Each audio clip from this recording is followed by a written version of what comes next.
आमचे हे जे बेमुदत धरणे निदर्शने आणि गेट बंद आंदोलन जे आहे कार्यालयाचं, तर या संदर्भामध्ये आमचं दुसरा आणि चौथा शनिवारची मागणी आहे. कर्मचाऱ्यांनी काम केलेलं आहे शासकीय सुट्टीच्या दिवशी, त्याचा मोबदला देण्याच्या संदर्भामध्ये आम्ही शासनाकडे पाठपुरावा केला होता.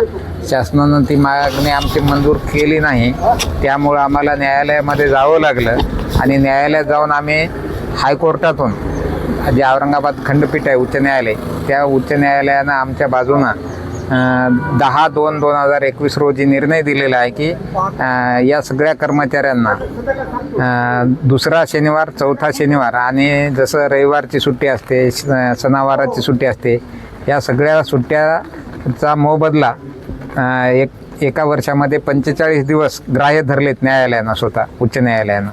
आणि त्यांना सांगितलं की कालेलकर करार समितीच्या नियमाप्रमाणे दुप्पट करून द्या. तर दुप्पट दरानं देण्यासाठी म्हणजे 90 एका वर्षामध्ये 90 दिवसाचा मोबदला देण्याचे आदेश आहेत उच्च न्यायालयाचे.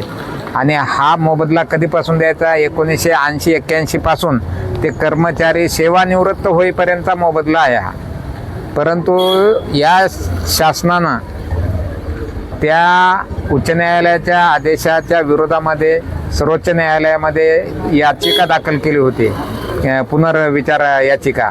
तर सर्वोच्च न्यायालयानं यांची पुनर्विचार याचिकासुद्धा फेटाळलेली आहे आणि सांगितलं सर्वोच्च न्यायालयानं की यांच्या जे उच्च न्यायालयानं जो आदेश दिलेला आहे त्याच्या आदेशाची अंमलबजावणी करा. तरीसुद्धा हे लोक आज घडीला असे निगरघट्ट झालेत, यांना कोणाचीच भीती राहिलेली नाही. सगळ्यात महत्त्वाचं म्हणजे आज आम्ही 2 वर्षापासून यांच्या मागं पाठपुरावा करत आहोत. 2 वर्ष झाले आमचा प्रस्ताव मंजूर करून पाठवलेला आहे. 8 कोटी रुपये आमची मागणी आहे शासनाकडं आणि इथून मंजूर होऊन गेलेली आहे डिपार्टमेंटली. तरी शासन पैसे देत नाही. आणि शासन पैसे का देत नाही? तर 38,94,000 रुपये या लोकांना अगोदर वाटण्यासाठी दिले होते शासनानं आमच्याच कामाच्या संदर्भात. तर त्या या इथं नांदेडच्या पदाधिकाऱ्यांनी काय केलं, जे अधिकारी आहेत त्यांनी आमच्या कर्मचाऱ्याला पैसे दिल्याचं बनावट रेकॉर्ड तयार केले आणि सदर पैसे हडप केलेत. 65 कर्मचाऱ्याला 1 रुपया दिला नाही आहे ना, 1 रुपया. आणि 1 रुपया न देता यांच्या नावावर पैसे दाखल केलेत. आणि सदरचा अहवाल जो उपयोगिता अहवाल असतो, पैसे दिल्याचे तुम्ही काय केलं असं शासनाकडे माहिती देतात, तर ती माहिती शासनाकडे यांनी 2020 पासून अद्याप दिलेली नाही. आज शासन आमच्या पैशाच्या मुद्द्यावरून उठून बसले की तुम्ही हे पैसे अगोदर तुम्हाला दिले होते, तर तुम्ही त्या पैशाचं काय केलं?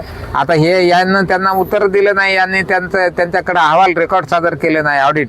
तर आता हे परेशान आहे, तर डिपार्टमेंट आणि शासनही परेशान आहे. आम्ही शासनाला विचारलं की बाबा पुन्हा एकदा असं जर त्यांनी केलं आता ते करत नाहीत. आता मंत्रालयातून शासन सुद्धा जबाबदारी निश्चित करून घेते की बाबा आम्ही जबाबदार आहोत.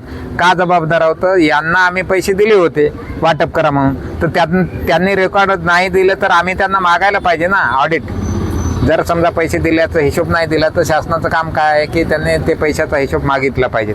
परंतु अद्याप तसं झालेलं नसल्यामुळं एक तर शासनही गोचित आले, अडचणीमध्ये शासनही आले आणि हे अधिकारी आलेत. या दोघांच्या अडचणीमध्ये यांनी आम्हाला वेठीस धरले, बाकी दुसरा काही विषय नाही.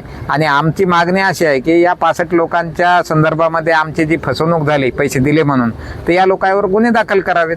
आम्ही तसं पोलीस स्टेशनला सुद्धा कंप्लेंट केलेली आहे, फिर्यादी आम्ही आहोत. त्याच्यामध्ये गुन्हे नाही दाखल झाले तर पुढचा पाऊल नाही दाखल करायला पोलीसवाल्याकडे थोडा वेळ आहे, ते चौकशीवर ठेवलेत त्यांनी. त्यांची चांगली चौकशी चालू आहे, चांगली चौकशी चालू आहे. आणि चांगली चौकशी जोपर्यंत त्यांची होत नाही ते असं हातावर हात ठेवून बसतात. आपल्याला सर्वांना माहीत आहे की पोलिसांचे काय कंडिशन आहे ते. आणि मग अशा अवस्थेमध्ये आमच्याकडं पर्याय न्यायालयाचा आहे. पुन्हा आम्ही न्यायालयाचा पर्याय न अवलंबता आम्ही गेटबंद आंदोलनही ठेवले. आम्ही आज कालपासून बसलो या ठिकाणी, परंतु आणखी आज आणि उद्या वाट पाहू.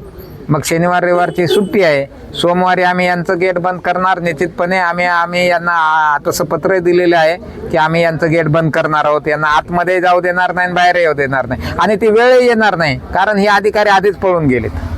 यांनी जे कृत्य केलेलं आहे, यांनी जो फ्रॉड केलेला आहे, आता हे ऑडिट करू शकत नाहीत. यांचा ऑडिट न करण्याचं दुसरं एक कारण आहे की हे सगळे कर्मचारी आमचे जे आहेत हे सब डिव्हिजन लेवलवर काम करणारे कर्मचारी आहेत. यांनी काय केलंय, सब डिव्हिजनला 1 रुपया दाखल दिला नाही. आमचा पैशाचा 38,94,000मधून 1 रुपया सब डिव्हिजनला दिला नाही. आणि यांनी परस्पर पैसे वाटप केलेत आपल्या लेवलवर, एज्युकेटिव्ह इंजिनियरच्या लेवलवर. आता एज्युकेटिव्ह इंजिनियरला यायचं ऑडिट दाखल करण्याचे अधिकार नाहीत आणि सब डिव्हिजन यांचं ऑडिट तयार करून देत नाही, कारण त्यांनी पैसेच घेतले नाही. त्यांचं म्हणणं आहे की तुम्ही आम्हाला पैसे दिले नाही, यांना ऑडिट तयार करता येत नाही. म्हणून हा विषय जो आहे तो हा 10 वर्ष 20 वर्षे सुटणारा विषय नाही. आम्ही निश्चितपणे यांचे गेट बंद करून यांच्या तोंडाला काळं फासवून यांच्या गळ्यामध्ये बुटा चपलाची माळ घालणार आहोत. आणि हे निश्चित आमचं ठरलेलं आहे. फक्त आम्ही त्यांना वेळ द्यालो की तुम्ही तुमची चूक दुरुस्त करून आम्हाला पैसे देण्यासाठी. आमचं जर काम जर नाही झालं तर निश्चितपणे आम्ही यांच्या तोंडाला काळं फासून गेट बंद आंदोलन करणार आहोत.